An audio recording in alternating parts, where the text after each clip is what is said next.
Boa noite! Hoje é dia 14 de abril e vamos para o primeiro devocional da noite aqui no Instagram. Normalmente eu passo lá no TikTok, mas hoje teve essa mudança. Então vamos por aqui mesmo. Mas antes, vamos começar com a nossa oração. Jesus, Pai querido, que o Senhor esteja presente do começo ao fim deste devocional. Que o Senhor traga para essa live todos que precisam ouvir essa reflexão sobre a sua palavra que se encontra em Isaías 3, versículo 10. Espírito Santo, se for necessário que o Senhor coloque em minha boca qualquer palavra para este devocional. Agradeço por estar conosco nessa noite. Amém, amém, amém. Vamos lá ao nosso devocional da noite, em que eu leio o devocional da noite do devocional Manhã e Noite de Charles Spurgeon. Mas antes, vamos ler a introdução da Bíblia Spurgeon do livro do profeta Isaías. Autor e período da escrita. O livro se apresenta como a escrita de um homem, Isaías, filho de Amós.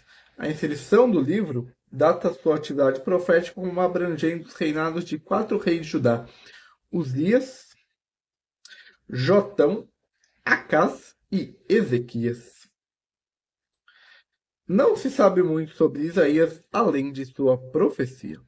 A autoria de todo o livro por Isaías foi veementemente contestada no período moderno. Muitos estudiosos argumentam que o Isaías histórico não poderia ter sido os capítulos do 40 ao 66.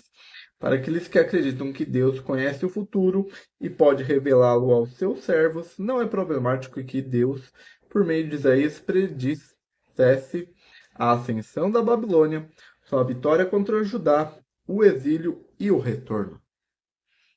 Em Isaías 6, versículo 1, registra que Isaías recebeu seu chamado profético no último ano do rei Uzias sobre Judá, cerca de 742 a.C.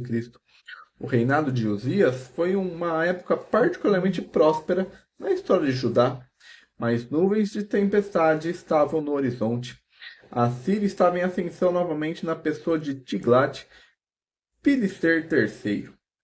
O rei assírio ameaçou engolfar a Síria e o reino do norte de Israel. Após a morte de Tiglat-Pileser, seus sucessores Salmaneser e Sargão derrotaram o reino do norte em 722 a.C.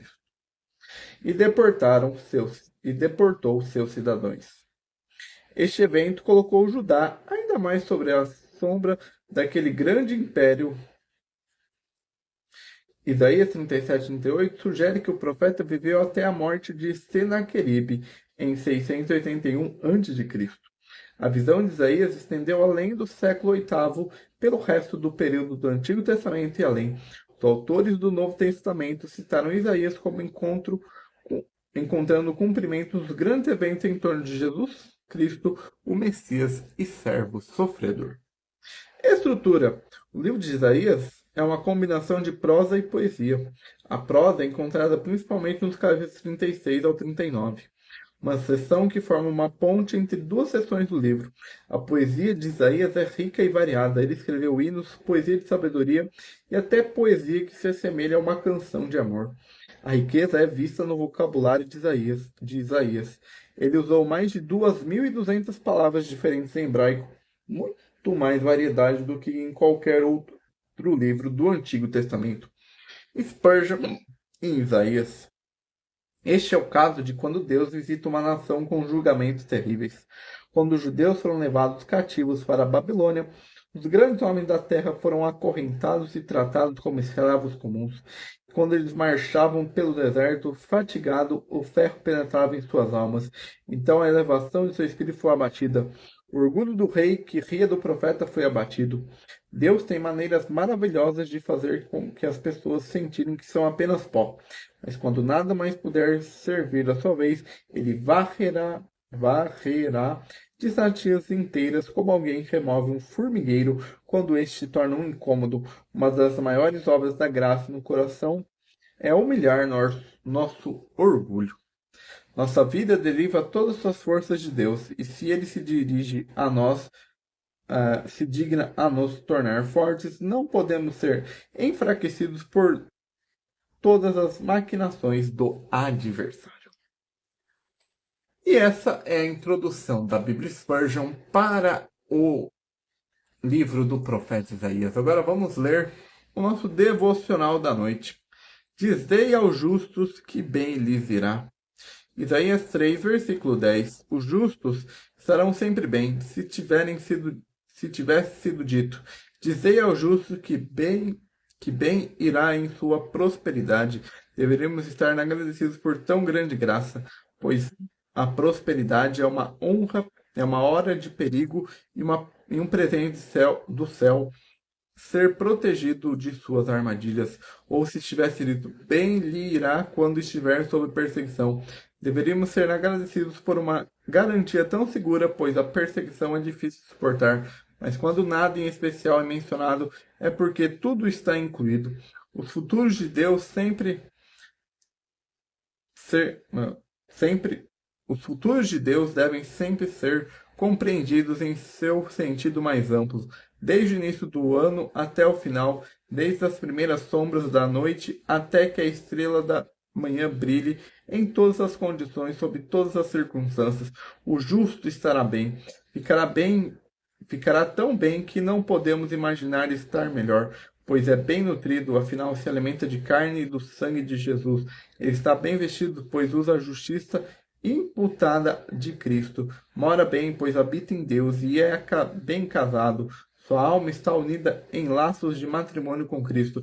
É bem guarnecido, pois o Senhor é seu pastor. É bem abençoado, pois o céu é sua herança. O justo estará bem mediante a autoridade divina. A boca de Deus declara a certeza consoladora. Ó amado, se Deus declara que tudo está bem, 10.000 demônios podem dizer que isto é mal, mas rimos deles, todos em desprezo. Bendito seja Deus por uma fé que nos capacite a crer nele quando as criaturas o contradizem. Tudo está bem com você, justo o tempo todo, diz a palavra. Então, amado, se você não consegue ver isso, deixe a palavra de Deus firmá-lo em vez de guiar-se pelo que vê. Sim, creia mais confiantemente na autoridade divina do que seus olhos e sentimentos dizem. A quem Deus abençoa é verdadeiramente abençoado, e que seus lábios declaram é a mais certa e segura verdade. E esse é o nosso devocional do dia 14 de abril. Amanhã nós teremos só o devocional do dia, porque é naquelas situações onde o livro base é o mesmo, que é o caso de Salmo, que é o caso do livro dos Salmos. Então amanhã nós teremos só o devocional do dia. Então tenha um bom resto de terça-feira e até o próximo.